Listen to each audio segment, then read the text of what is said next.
What's poppin', y'all? My name is Phyllis McKenzie, and welcome to Care Life Podcast. If you love the expression of creativity in visual, performing, literary, and culinary arts, then this is the podcast for you. So subscribe and follow our social media pages through the link in the description and be part of the family. Now, let's dive into today's episode. So welcome back to a brand new episode here at Care Life Podcast. This is week 2 in 2021. And this week we will be diving into performing arts, and our guest today, ladies and gentlemen, he is an actor. He's been on several films like Gotham on Fox, Unbreakable Kimmy Schmidt on Netflix, Drunk History on Comedy Central, and he is a stand-up comedian, and also he is the podcast producer and host of Weird AF. Ladies and gentlemen, I present to you Chris Jones, aka Jonesy. Thank you so much for being on the show. Hey, this is no problem. I'm so glad to be speaking to you. We were having a little nice banter before you hit record, and I can tell this is going to be a great episode because, we're already getting along so well.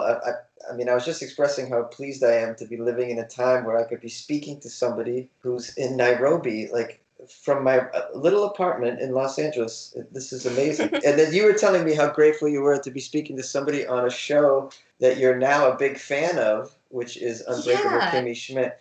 And you were mentioning how you only wanted to watch my episode, and then you ended up binge watching the entire thing, Phyllis. And so, I mean, I've taken up many hours of your life now. I hope you'll forgive me. And like I said, it was a pleasure watching it, and I'll probably dive into Gotham because I haven't watched it yet. I used to be a big Batman fan when I was younger, but once I grew up, I realized that he was just a weird superhero, and I loved Superman all the way. Yeah, I used to love Batman a lot. Yeah, well, if you enjoy Batman, then you should like Gotham. It's I don't know. I don't really follow the comic book Batman, but apparently it keeps to the story of Batman before he became Batman, according to the comic books. So yeah, that's what. So if you enjoy anything about Batman, then you might enjoy Gotham. Did you enjoy the movie The Joker? That was really something. Oh, I thought. yes. Yeah, that was Yes, really. I really liked that so a lot. much. Yeah, I liked it because it was so dark and weird. I just like weird things. That's why I started my podcast, Weird AF News. I just like weird stuff, and that movie was just really weird. I loved it so much. I actually loved it because as a kid, they never portrayed Joker as that weird because he was only portrayed as this villain in Batman series a while back in the 90s and early 2000s. But I think they embraced the weirdness of Joker, and it made him a better character, actually. Yeah. And was the movie popular over there in your country? Yeah. People are popular. Obsessed. Yeah, we here in America too. Everybody was really obsessed with that movie. Everybody went out to see it for sure. I think that was actually the last movie I saw in the theater. But oh man, I just love that. That was great. Okay, so how about you tell us a little about yourself? Way before comedy, where did you grow up? Did you grow up in Los Angeles, or did you move there because of your career? I'm an East Coaster. I grew up in Boston, Massachusetts. I also lived for 10 years in New York City, where I sort of learned how to become a comedian and an actor. And then 5 years ago, made the move to Los Angeles for my career, but also for a change. I had visited LA many times. I really enjoyed the weather, and I was getting tired of living in the cold winters of the Northeast, and this was great for me. I think when you get to a certain age where you start to value comfort, and so yeah, I thought it'd be nice out here.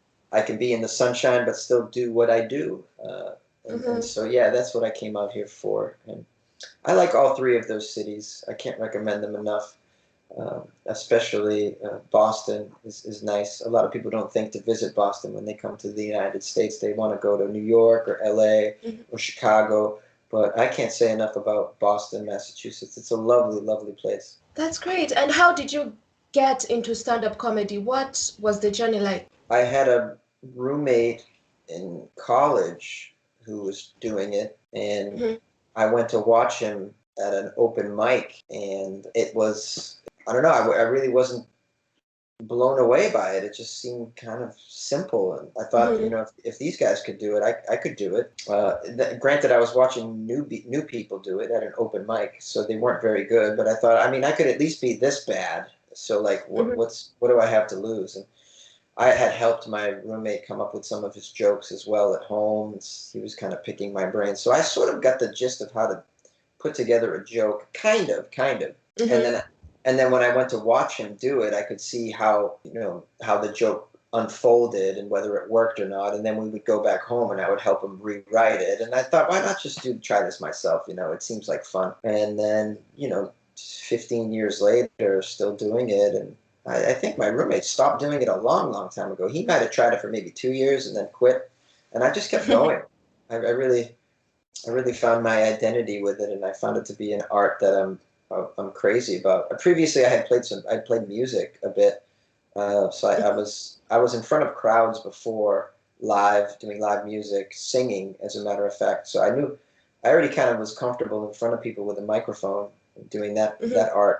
that performing art. But this comedy one was quite challenging, much more exciting than the band, scarier too. It's just you're all alone up there, and I like that Mm-hmm. thrill. And I thought to myself, I think I think I can figure this out. And eventually I kind of figured it out. But I still, I still learn. I still have a ways to go. I think I'm still learning the craft. I always learn something new. I'm always growing with my art. Growing up, I've always dreamt of being in Broadway. That was one of my biggest dreams way before I discovered journalism. And how does one really get into acting? Because you have appeared in so many films and they are big films in big industries. So how did you really walk into acting itself? Well, I kind of came in through the back door doing comedy, stand-up comedy. Mm-hmm. I never really intended to be an actor. I just liked doing stand-up comedy.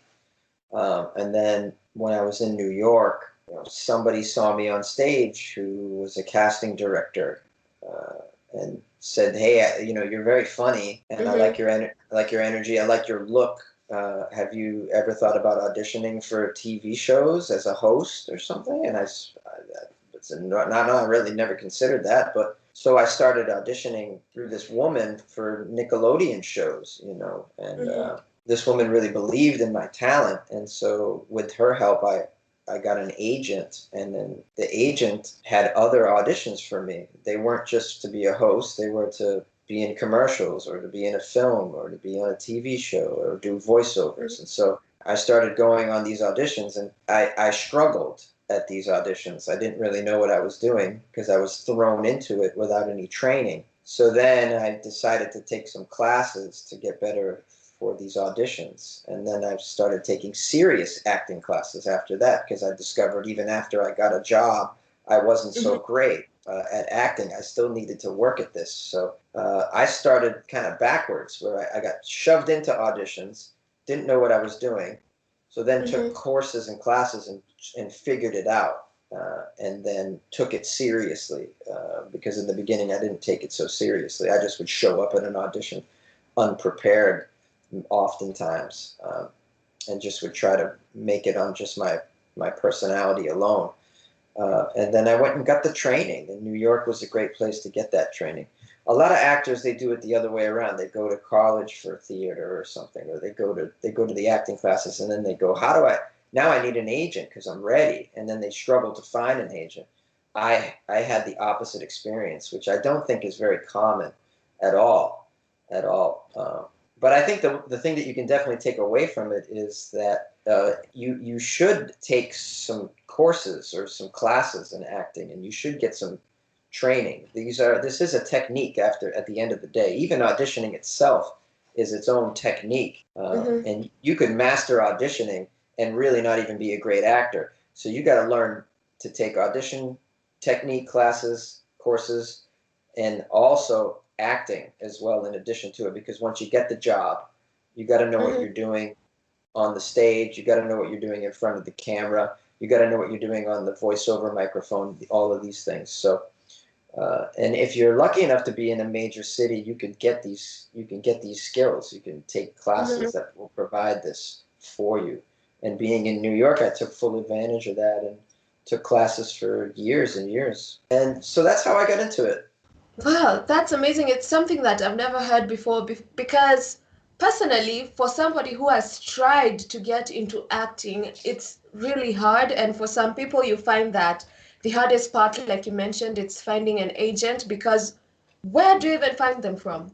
You don't know if you Google them.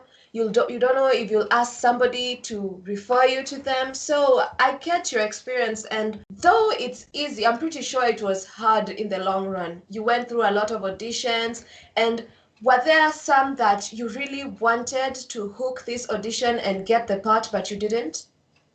Oh yes, of course. There was many of those. They were mostly hosting auditions. I really have a gift on the microphone, and I can improv, and I can do a back and forth with somebody. And Mm-hmm.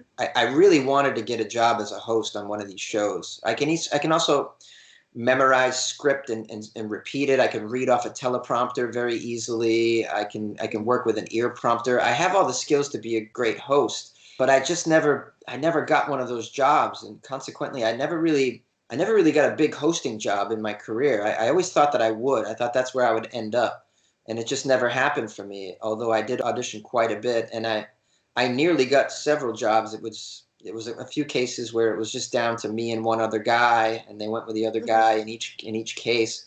I was really disappointed with that because I thought I'd be a great host, and it never worked out. But yeah, those auditions I really wanted to nail. But you get what you need, not what you want in life, it seems. And so I've done some other things that weren't that, but they're equally cool, maybe even cooler.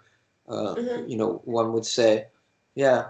I mean, you always get denied in my industry. You have to have a tough skin for that because you're going to be told no a lot. They say the average actor books 1 in 30 auditions, and so if that's the average, 1 in 30, that means a lot of people are booking 1 in 50, 1 in 40, 1 in 60, and how do you keep going if you're booking 1 in 50 auditions? How do you keep going? How do you persevere? Mm-hmm. It takes a mental strength uh, and fortitude to do this, and you got to let things roll off your back, as they say, like water off a duck's back, right? That's a saying I've heard before. I think old people say that. Anyways, Mm-hmm. you got to let it roll off your back like that. You got to be able to bounce back and forget it immediately and go on to the next one. That is hard. That is hard, especially if you really enjoyed the material and you really wanted the job. Sometimes I have to study days and days on an audition, on just one audition, and there may be a lot of material, and I got to really practice a lot, and I'm spending days doing it, always going back to it, getting my roommate to rehearse with me again and again and again and again, and then to not even get a call back afterward can be, that can really get you down. You have to forget it and move on. How do you forget it though after you've been studying it every day for Mm-hmm. I several get you. days?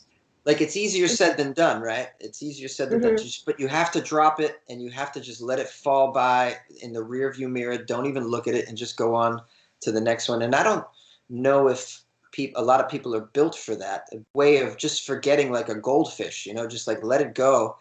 And you also have to be able to take letdowns. I think stand-up comedy prepared me for this as well, just because there's been so many instances, not in just my stand-up comedy career, but in the career of every stand-up comedian, where you are just every night you're experiencing some sort of failure in front of Mm-hmm. people. And I'm referring to when you're trying out jokes, or even jokes that you've done before that seem to work. Sometimes they don't work for many, Mm-hmm. many reasons. It could be for many different reasons. And so you have to be able to move on, go to the next thing in front of people, and you have to not only go on to the next joke, you have to go on Mm-hmm. to the next joke confidently. You don't even have to, you have to look like you're still comfortable, you are in charge, you know what you're doing, and that Mm-hmm. what just happened didn't even bother you. You have to go on. And sometimes it doesn't bother you, so it's natural. Sometimes it does bother you, but you have to not show that it bothered you, which requires some acting. And so stand-up comedy is a great way to prepare yourself for letdown. A letdown in front of strangers, just like an audition can be very humiliating in front of strangers as well. So the stand-up comedy really helped me when it comes to auditioning and acting. Just being able to take no for an answer, take a letdown and bounce back. Yeah, supremely helpful. Speaking of strangers, how do people react when you tell them what your job is? Like, hey, I'm Chris Jones, I live in LA, I'm a comedian, a podcast host, and also an actor. How do they process this? Because to some people, when you tell them exactly what I've just said, they'll think that you are an actual joke, that A, either you're not a good comedian, B, you're just doing podcasting because you don't have an actual job, or C, you're not a real actor. Yeah, So how well, do people react to you? well, they can always Google Jonesy, which is what I go by, Jonesy. You can always Google me. I have an IMDb page that shows people what I've done. And certainly the people, I work a regular job now, and certainly the people that I work with have looked me up and then, have said, oh my goodness, I didn't know we were working with a celebrity, which is, and I say, no, not a celebrity. I've done a few things, okay? But I have a lot of work online. That's, that people can see, which is nice. I'm sure people do find it to be out of the ordinary, depending on where you live. Now, being in Los Angeles, it's quite common to meet people who are in this industry everywhere. It's just it happens to be the thing. So you go out in LA, you meet several people. Half of them will be working in the industry for sure on some level. So they'll either be, I'm an art director, or I'm a producer, I'm an actor. It's very common. But I guess when people from other parts of the world meet me, they might think that that's pretty out of the ordinary. To me, it seems normal. I couldn't be doing anything else, I don't think. But I can see where people are coming from. It does seem strange. Currently, I am working a regular job to deal with the pandemic, and so I'm around kind of just what I would consider regular people. Most of them aren't artists, and at the end of the day, after they find out what you do, they kind of just judge you for who you are. Eventually, if you spend enough time with them, and are you a good person or not? And after the allure goes away, they at the end of the day, it's just a human being. Nothing special, really. I mean, we all have a skeleton. We're all, at the end of the day, we're all people. We're all people. I don't really buy into that whole putting people on pedestals. I mean, people are people.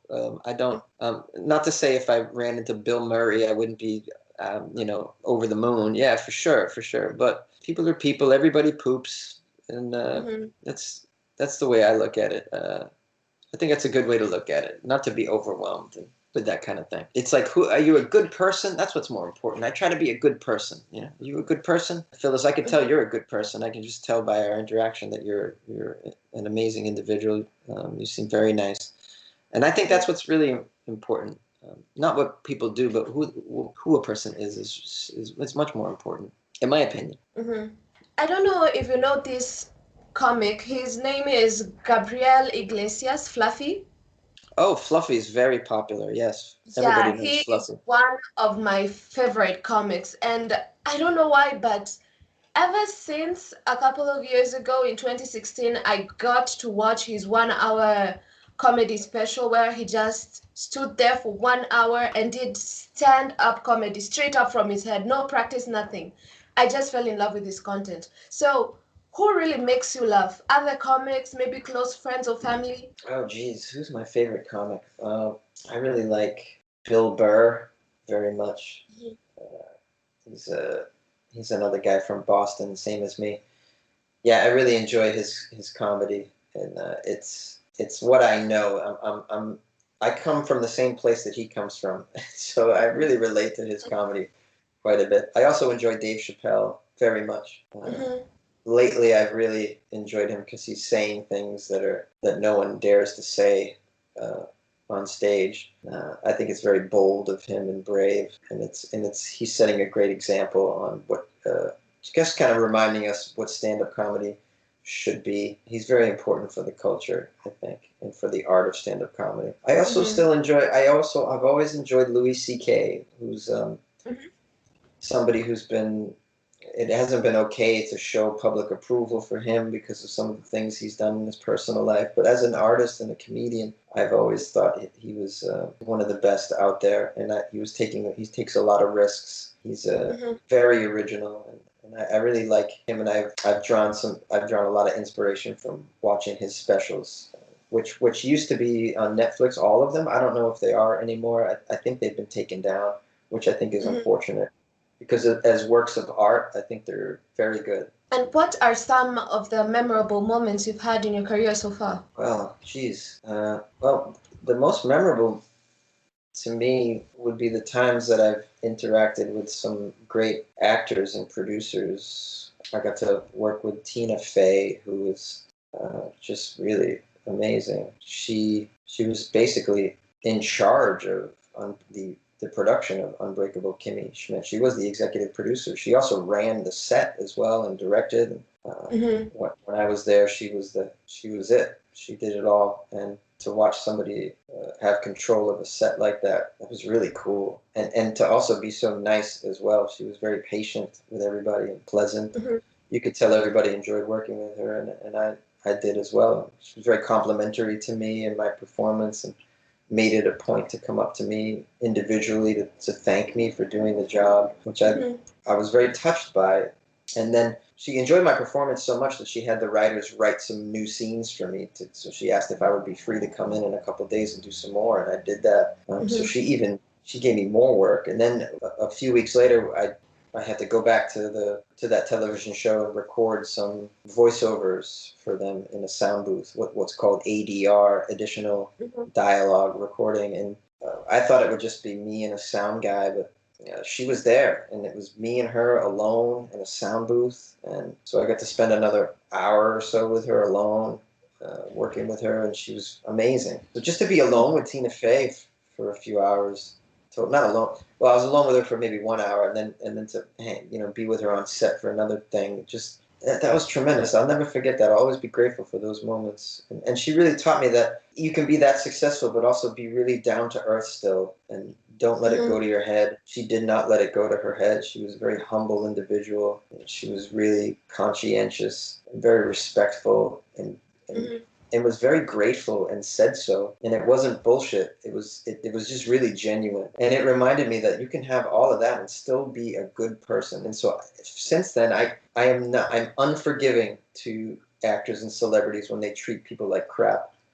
I'm completely unforgiving. I hear stories all the time of people in the industry that treat everyone underneath them as though they're nothing. They're very dehumanizing to them. There's no need. There's never a need to be that way, no matter how much success you have, no matter how much you're overworked or tired.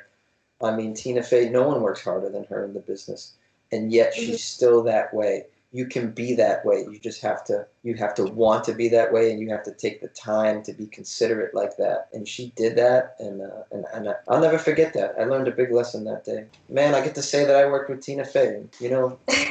Whatever happens from here on out, I may go. Maybe the TV and film industry goes away forever. I don't know. But I can always say that I worked with Tina Fey one-on-one, man, and that was just amazing. I'll never forget that. And for any performer or public speaker, it's always that one moment when a person just stands up or does something funny or maybe something aggressive. So for you personally, how do you deal with hecklers? I don't like to attack them.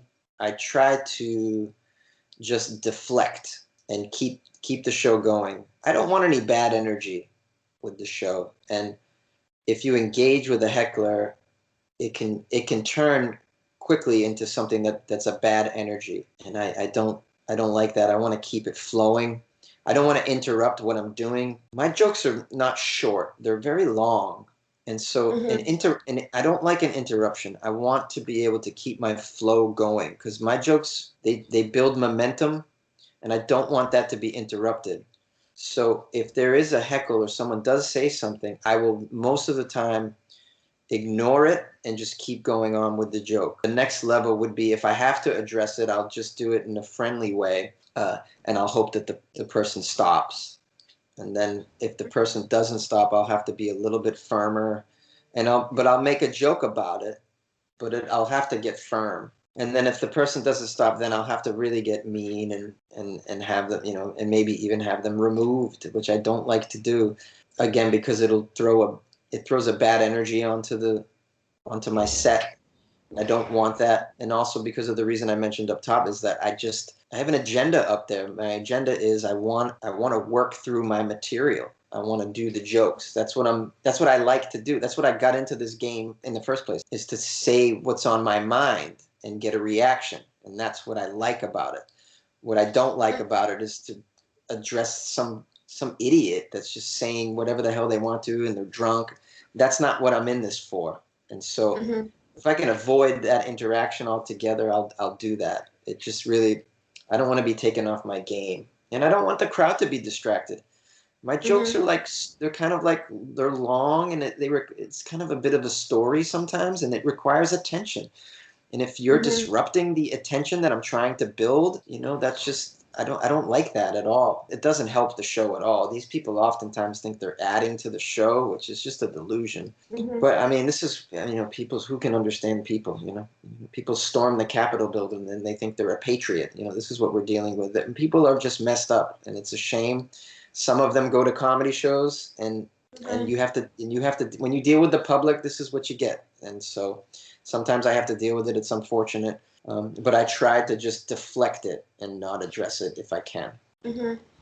You've mentioned that your acts are long, and how do you really come up with this storyline, this comic act for that one special person out there? Well, I don't come up with an act for any special person out there, except for, I would say, myself. I talk about what I find fascinating or funny, usually both fascinating and funny. I initially do it for me. It's usually like a point of view, an opinion I might have, a grievance. Many times it's a grievance that I have. And then I think to myself, well, if I have this grievance, I'm sure other people have thought about this and maybe they can relate. So I might, talk about that and then see the response that I get. We like to say in the business, the comedian writes, the audience edits. So if I have an opinion on something and that I think is funny and fascinating, I'll talk about it and then I'll see where it goes. I'll see the response I get as a new joke. And then if I think I have something there, then I'll work on it. And I like to attack a subject from all angles is what I like to do. I just don't like to write a short joke like, and this is it. My jokes are 4 or 5 minutes long at least. So I'd like to talk about a thing. I like to keep talking about it until I've kind of hammered it from all angles. That's what I like. That's what I like to do. But most of my ideas are something going on that I find annoying, and I'll talk about it. And that's what I like to do. Very, very similar to like Bill Burr and Louis C.K. and Tom Segura. These guys are, many times jokes are grievances. It's a grievance. Somebody has a grievance. And I would say my material is the same way. And where do I get that? Well, it's just living my day-to-day life. Something will happen to me eventually, and it'll aggravate me. And if it keeps happening and I keep getting aggravated, I want to talk about it. I may just bring it up to a friend or something at first, and then kind of complain about it, and then it'll go from there. I might record myself complaining about it and then listen to it again and see is this a joke? I think this might be something, and then I'll just try it on stage. I'll complain about it and I'll try to make it funny, and then I'll see if the audience agrees. If something's bothering me, chances are it's bothering somebody else. If using Yahoo as an email platform is bothering me, then I'm sure it's bothering other people.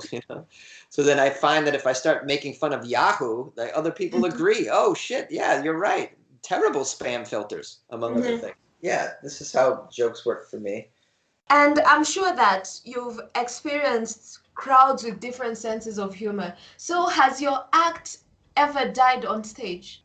Oh, yeah, sure, absolutely. I mean, that's going to happen to any comedian, especially if you're new. You have to.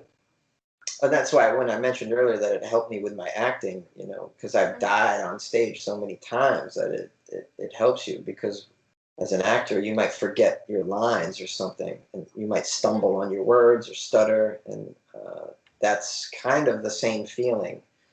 Especially if it's in theater and you're on stage, then it's very much the same feeling. You have to learn how to bounce back from that. And so I've died many times on stage, and you eventually learn how to get through that. And it still happens to me, of course, of course. I mean, especially if you do different crowds, different countries, cities, you move around, not everybody thinks the same, 70 million people voted for Donald Trump. That should tell you something. That should tell you that a lot of people don't think the same way that I do. And that's just my country. Now, I've done shows in Singapore, Japan, Malaysia, Taiwan, Canada. I've gone around. I've had to make an adjustment each place I go to, because different cultures, you're dealing with a different dictionary, you're dealing with different references, different points of view. For instance, I do a jury duty joke. I can only do that jury duty joke in the United States, I learned. I can't go to joke in Taiwan. They don't know what I'm talking about. So maybe I could do it in Canada. I don't know. Do they have the same system that we have here? A jury? I don't even know. It might just be an American phenomenon. So like that joke has to be tossed, really. I mean, how can I do that? I mean, I can sort of try to do it and tell people what it is, but it's not going to have the same impact. You learn as you go around, how to figure your way through these situations. And hopefully, if you do it long enough, you just have so many jokes that you can just try. You have enough material where you can just try a different one and just hope that works. And if that doesn't, we try a different one. When you're a new comic and all you have is 10 minutes worth of material, that's obviously not a choice. You have to do your jokes, and that's all you got. Yeah, if you've been doing it long enough, over 10 years or so, you build up enough jokes in your catalog, I guess, to hopefully get you through most situations. Maybe not an hour-long show, but certainly 20 minutes, 25 minutes, even a half an hour. I can fake my way through if it's not going well. And even talk to the crowd a little bit if I have to for a few minutes to help slow everything down and make my way through it. I mean, you figure your way through it is what you end up doing. And I still, been doing it for over 14 years, 15 years. I still run into crowds that I don't know what I'm dealing with, and I have to figure it out as I go. That's sort of part of the game, and something that comics, if you're a good comic, you'll figure it out, and you'll figure it out by going on the road, and you'll figure it out that way. And if you can make the more various kinds of people that you can make laugh, I think the more skilled you are at the end of the day, because that's not easy. I've tried, and it's not easy to make all kinds of people laugh. It's just not. I mean, think about other arts. Like my mother doesn't like heavy metal music, hard rock stuff, and she isn't. You can't win her over with that stuff. You just can't. And stand-up comedy is kind of like that. There's different flavors. Some comics are dirty, like so. A heavy metal band a lot of times won't just go into like an old person's home and try to do their thing. Like that's not going to happen. But I've gone into an old person's home with my comedy and tried to make it work. I've done shows at cancer wards, tried to make it work. I've done shows for blind people, a whole room of blind people. I've done shows for prisoners. I've done shows for people in drug rehabs. I've done all black shows, Latino shows, an entire Asian crowd. I've done shows for many different kinds of people and tried to make it work. And that just really, it's challenging, but it makes you a better performer. And if you can have some success with all kinds of different crowds, that's just a testament to your artistry. And I'm very proud of being able to do that. And I don't always crush, we have a phrase in comedy, crush. I don't, when I was in Singapore for a month doing shows, it took me a while to figure it out, a few weeks to get it going, I wasn't crushing right away, but eventually I learned I could really do well if I just figured out what to do, the kind of jokes that they would like. And I even wrote new material for them as well and figured it out. But if you should be able to, with some time, work it out to where you're at least good in front of every crowd. And I think I'm there. I think I'm at least good in front of most crowds. Good enough. Yeah, I'm proud of that, and I would like to get back to doing it sometime. It would be pretty cool. What is one of your favorite jokes? Like you've heard it somewhere, or maybe it's your own favorite joke? Oh, one of my favorite jokes. Mm-hmm. Let's see here. That's a very good question. I really wasn't worried. I really wasn't ready for that. I got so many jokes in my head. It's hard to pick one. Uh, well, let me just tell you a joke that that I watched today because I can't remember any others really right now. This a comedian named Al Madrigal. He's got a video on YouTube called "The Day Laborer," and Mm-hmm. it's a joke. It's a joke about how when he was working on his house, he went to go get a day laborer at Home Depot. It's a very American specific joke. So if your listeners don't know what, it's very common for if you can't afford a professional carpenter or plumber, it's very Mm-hmm. common to just go to Home Depot, and in the parking lot there'll be what I can only describe as undocumented workers that want to work. They're often, at least in my neighborhood, they're usually Mexican men that speak very little English, but they know how to do the plumbing and they know how to do the carpentry. And everybody Mm-hmm. knows that if you go to Home Depot, you can pick up one of these guys, and for $50, they'll work for a couple hours and fix whatever the hell you need. Maybe you need to put just something simple like a shelf. Like they can do whatever. Some people, they want to go to Home Depot and do things themselves, and so but they don't know how. So it's pretty common for someone to just go pick up one of these day laborers at Home Depot for very cheap. And he does a joke about that, and he makes it so funny. Mm-hmm. And it's just a wonderful, wonderful bit. At one point, he's having to choose a day laborer from a lineup of Mexican men, and he compares it to like the TV show The Bachelor, where you have to pick your date, and he compares it to that, and it's just a very brilliant joke, and it's available on YouTube to watch it, and I've watched it many, many times. In fact, I watched it today with a friend of mine as well. We were talking about it, and I really enjoy that joke. Now, I've never met Al, but I hope he appreciates me uh, giving him some free promo on KR Live. Exactly. Actually, one of my favorite jokes, I heard it when I was a little kid. My stage play directors used to tell me this so that I could calm down my nerves. And he used to ask me, Phyllis, did you hear about the actor who fell through the floorboards? And guess what the answer is? What is that? He was going through a stage. Oh, Pun I see. intended. Very funny. Very good. Very good. And I used to laugh because at first I actually never got it because telling a 6-year-old that joke won't understand. And then Yeah. once I grew up at around 12, that's when I realized what puns were, and it it became funny to me like 5 years on later. That's when I'm catching up on the joke. Yeah, yeah. And I love it so much because once you hear that and then you're on stage and you need to calm down your nerves, I just remember I'm standing on floorboards and I'd be the actor who falls through the floorboards. Oh, that's so funny. Well, I'm glad you shared that, Phyllis. That's really nice. And has anything embarrassing ever happened to you on stage? Well, bombing on stage, yeah, and that happens to all comedians, and it can be quite embarrassing, especially when it goes really bad and you don't recover. Yeah, it can be very humiliating and very embarrassing, and it still happens to me. I still go through it because when you try out a new joke, which you have to if you want to, Mm-hmm. when you write, you never know how it's going to go. You think that you have a joke on your hands, but you never know until you try it.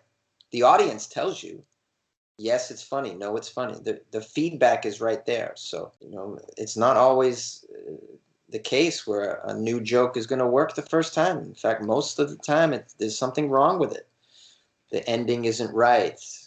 You die somewhere in the middle. You have to abandon it. So as long as you're going to keep trying new jokes as a comedian, and it's part of your job to grow, to write material and try it out, see if it works, then go back to the drawing board, maybe rewrite it. Maybe if it's really bad and nothing's working about it, you have to drop the whole thing and never try it again. So the ongoing experience of jokes not working on stage is it's part of the life of a comedian. I'd imagine even extremely successful comedians like Chappelle and Seinfeld, they try something and it doesn't work still. And that for that one moment, of silence, Mm-hmm. that is their definition of bombing. That's their humiliation for that moment. To them, it's probably not so humiliating because they drive away in a Lamborghini, but every comic still goes through it on some level. You will fail up there, and you must fail to grow and to develop new material. So yeah, I still go through it. I will always go through it. Yeah, absolutely. It's just, the longer you do it, the more comfortable you get it with bombing and with having those little small failures on stage and bouncing back from it. And in this lifetime, or maybe in a different earth where you weren't a comedian, you were not an actor, you didn't host a podcast, what job would you do? I always wanted to be a baseball player. I really love baseball, playing it anyways. I was quite good at it for a while. And I had dreams of being a professional baseball player as a child. Turns out they were extremely unreasonable dreams, but they were dreams nonetheless. They were mine. No one could take them away. Yeah, I thought I would be a ball player. I would love to be a ball player, a professional ball player. That'd be a dream. If I could give everything up to be a professional baseball player, I think I would have done that. Despite having, comedy's so fun. Stand-up comedy is great. I love doing it. It's been a great ride. It's very thrilling.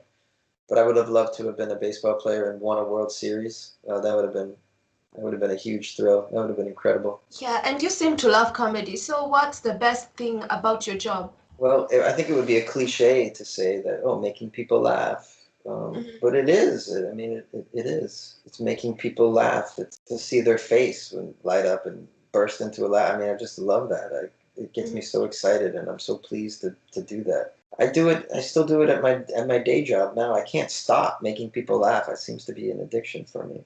So I even find myself doing it at the day job now. I'm just making the employees laugh as often as I can. I just feel an impulse to do that. I get so much joy out of it. I don't know why, but yeah, I mean, it's not a very original response from a comedian, but yeah, that's it for me.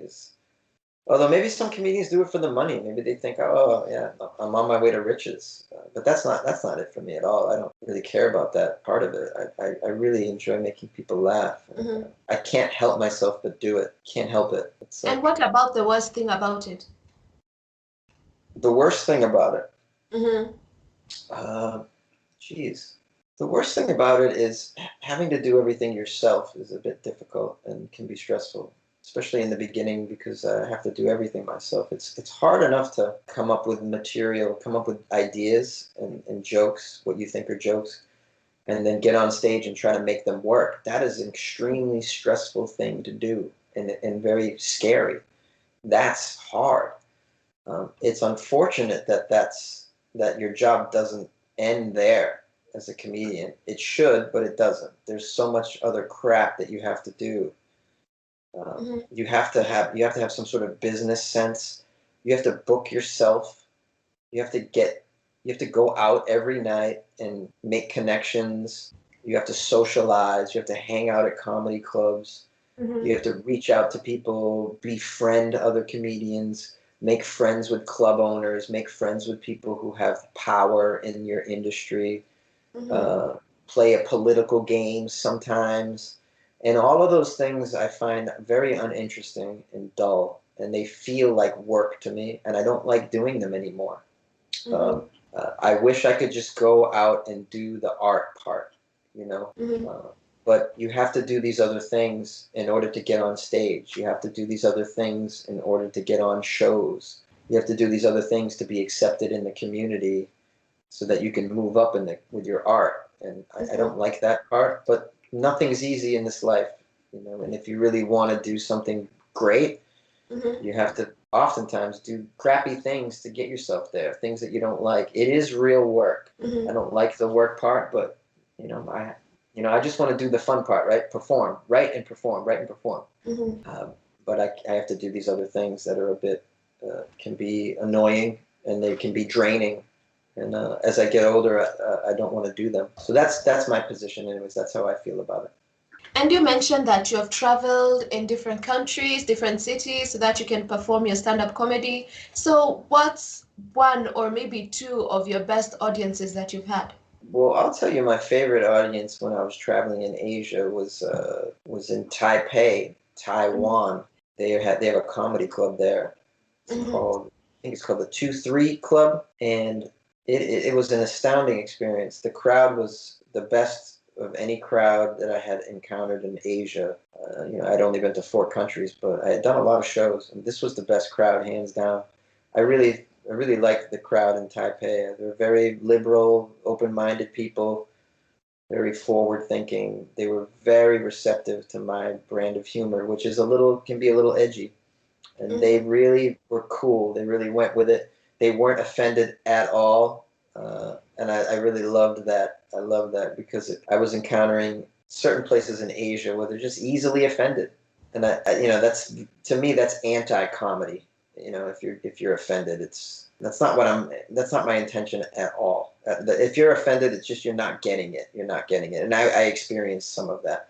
But in Taiwan, it was the exact opposite, and I can't wait to go back. That place I think about often, that Mm-hmm. club, and I can't wait to go back and perform there. Maybe when COVID is over, I could do that. That would be that's on my wish list for sure. Mhm. And I hope that you get back there and that you get to perform in many other cities. Possibly you can perform in ours. We are very big comedy lovers here. Oh, Phyllis, I love that. I have to take you up on that offer. Oh Mm-hmm. man, that would be tremendous. It would be. I would love that. Oh man, just the idea of performing there just blows my mind. Like, why not? Oh, yeah, Mm-hmm. yeah. That's the other great thing about comedy. Stand-up comedy can bring you all around the world, It can. I'm very Mm-hmm. lucky. And where do you see yourself 10 years from now? Either your podcast, your acting career, or maybe your comedy? Well, for sure, I can see my podcast being a big success. It's already starting to go that way. I recently hit 1 million downloads, Mm-hmm. and I'm over 850 episodes of Weird AF News. I've Mm-hmm. been doing this 5 day a week weird news show for almost, I don't know, about 3.5 years now. Mm-hmm. Uh, and it's growing all the time. My audience is getting bigger. And I can see in 10 years for sure Weird AF News will be a hit. And I'll be making really good money at it. Mm-hmm. Uh, that I can say with assurance. The other things are a bit up in the air, unfortunately. I wish I could say with confidence that I'll have a TV career of some Mm-hmm. sort 10 years from now. But I think we have to see how these things play out um, with the pandemic and whatnot. Mm-hmm. I'll never stop doing stand-up comedy, though. That's for sure. I'll always be doing that, and if I even if the pandemic keeps going, I'll figure out a way to do it. I will, because I miss it so much. I really do. And I'll find a way to do it even during a pandemic if I Mm-hmm. have to. Even if it means going to a place where people don't wear masks, I'll figure it out. I'll figure it out because I love it and I really, really miss it. And I can't stand doing shows on Zoom or Skype. Mm-hmm. It's not the same experience for me. I really need the live crowd. Mm-hmm. I need that energy, and so I'll make it happen some way, somehow. Hopefully, before the end of 2021, I'll be doing it on a regular basis again. I really hope so. Mm-hmm. Well, personally, I see myself 10 years from now being an amazing journalist after I graduate. And in terms of my podcast, I too want it to be a great hit 10 years from now because it started in March last year when we locked down for the pandemic. And right now, as I'm talking to you, it's at 1,000 downloads and streams. So I'm hoping possibly 10 years from now, I'll be where you are at right now. And I'll touch a lot of lives through this. Maybe I'll make a change the same way I want to make a change on this planet through my podcast, through me being a journalist. That's what I see myself 10 years from now doing and possibly getting my dream job on Broadway, hopefully. Oh, I hope that you do. If you go on Broadway, I promise you, I'll come see you perform. Oh, I'd love that. And I'll Oh actually yeah. love to see one of your shows. Oh, that would be great. Do you ever come to the United States? No, it got cancelled. I was to go there because of Model United Nations. Then the pandemic came. Yeah, yeah, Now it's all tuned back into online. So yeah. we'll see. Maybe when the pandemic ends, who knows? Oh yeah, you gotta come. You'll love it here. Absolutely. You'll get over here. Don't come now. There's too much COVID here. So Oh, just I wait. I wouldn't even dare. Don't even do it. It would be very dangerous, very dangerous. But yeah, when this all blows over, yeah, you would love it here. And I think America would embrace you as well. For sure, for sure. I would love to see you on Broadway someday. Thank you. And what advice would you give any person out there, or maybe somebody who has tried comedy before or acting and they still want to move forward with it? Well, I would say make sure you're doing it for the right reason. If you're getting into this game for money and fame, I don't think that's the right reason. I think you should get into it because you enjoy it, like anything. A podcast as well. You should get into it because you enjoy it. Because so many people want to do these things. Your competition is really great, and the numbers are stacked against you. Chances are you won't make it, and you may spend 10, 15 years trying and still not make it. So you better enjoy it, because otherwise you'll spend those 10 years doing something that you didn't enjoy and not making it. And it's not for everybody. Don't fool yourself. Don't do it because you say to yourself, "Oh, I want to have the life of this celebrity. I want that lifestyle, so I'm going to do this." Do it because you enjoy the craft of it, the doing of it. You enjoy being on the set. You enjoy being in front of the camera. You enjoy being on the microphone, being in front of people on the stage. Those are the reasons you should do it rather than those other things.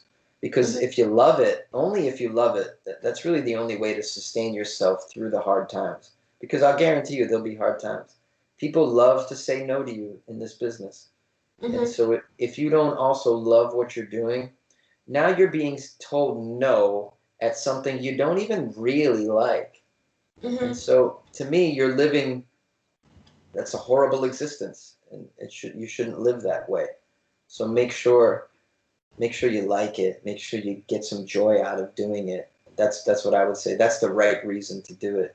I hope that's helpful. Yeah, that's helpful, and I'm pretty sure it's helpful for a lot of people out there who have been listening so far. And you've been an amazing guest, Jonesy. Oh, you really think so, Phyllis? Thank you. Yeah, you are. Oh, And thank you so much for being part of this episode. oh, I had a great time. I'm a little lower on energy than I usually am tonight. I hope I was engaging. I was trying my Yeah, best you here. were. You Uh, were. I really enjoyed. You have great questions, by the way. I was very impressed with your questioning. You are a great journalist Thank you already, I so think. much. Yeah, I do a lot of these podcasts. As I was telling you before we recorded, I've probably been a guest on 40 or so podcasts, and Hmm. you were very organized. Your questions were really, really great. It really stood out to me. Like, you obviously know what you're doing. So I think this podcast is going to be a hit. Thank you so much, and I hope so. And to all those listening, make sure to check out his website, jonesy.com. He's also on Twitter and Instagram at Funny Jones. And please, please, please check out his podcast, Weird AF News. Is there anything you'd like to add, Chris? I just spent a little bit of money on building a website for the podcast as well. I don't know if you've done that yet, but eventually you're going to want to get a website for your podcast. Mm-hmm. weirdafnews.com, and so that's also available. I finally got one after 3 years. It took me to get a website. I finally did it. So yeah, I'm trying to be professional. So yeah, that's very new too. The website just went up a couple of months ago. So yeah, I'm very happy about that too. So weirdafnews.com is another place you can go to find the podcast, and there's some other things there as well. And I appreciate the opportunity you gave me tonight. Thank you so much, Phyllis. Thank you, and you're welcome. And remember to subscribe to both our podcasts, leave reviews for both of us. They're very helpful. And also follow our social media pages so that when I upload and when he uploads, you're aware of our content. But thank you so much, Chris, once again for being part of Care Life Podcast. Thank you. It was a pleasure. All mine. And that will be it for this week. If you enjoyed this episode, be sure to subscribe so you're notified when a new episode is posted. Rate and review this podcast on your favorite podcasting app, especially Apple Podcasts, and share it with all your friends. Thank you so much for listening, and remember, creativity is intelligence having fun. Until next time, #PodRock.